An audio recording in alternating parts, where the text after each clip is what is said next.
ഞങ്ങളുടെ ഈ തിരക്കുള്ള ജീവിതത്തിനിടയിൽ ഇടയ്ക്കൊക്കെ പുറത്തുനിന്ന് ഫുഡ് കഴിക്കാൻ ഞങ്ങൾ ശ്രമിക്കാറുണ്ട്. മിക്കവാറും ആഴ്ചയിൽ ഒരു ദിവസമൊക്കെ പോയി കഴിക്കാറുണ്ട്. അപ്പോൾ ഇന്ന് ഞങ്ങൾ പോയിരിക്കുന്നത് ഇസ്താംബുൾ എന്ന് പറഞ്ഞ റെസ്റ്റോറൻറ്റിലേക്കാണ്. ഇത് അറബിക് ഫുഡാട്ടോ ഇവിടെ കിട്ടുന്നത്. നല്ല ടേസ്റ്റി ഫുഡാണ്. ഇതിൻ്റെ ഇൻറ്റീരിയറൊക്കെ കണ്ടോ, നല്ല പെയിൻറ്റിങ്സ് ഒക്കെയാണ് ചെയ്തിരിക്കുന്നത്. നല്ല രസമാണ് അതിൻ്റെ ഉള്ളിലിരിക്കാൻ വേണ്ടി.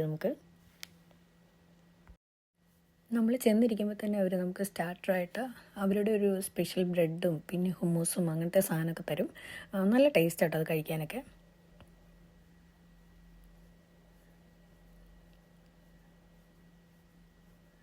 മെനുവിൽ ഒരുപാട് വെറൈറ്റീസ് ഒന്നുമില്ല. നമ്മൾ ഓർഡർ ചെയ്തത് ഈ സ്പെഷ്യൽ മിക്സ് ആണ്. അപ്പോൾ ഇത് നമ്മുടെ സ്റ്റാർട്ടറാണ് ഈ വന്നിരിക്കുന്നത്. പിന്നെ ഡ്രിങ്കായിട്ട് ഞങ്ങൾ വെറുതെ ഒരു കോക്ടെയിൽ പോലത്തെയാണ് ഓർഡർ ചെയ്തത്. അപ്പോൾ ഇതാണ് മെയിൻ കോഴ്സ്. നമ്മൾ സ്പെഷ്യൽ മിക്സ് ഗ്രില്ലാണ് പറഞ്ഞത്. ചിക്കനും ലാമ്പുമാണ് മെയിനായിട്ട് അതിലുള്ളത്.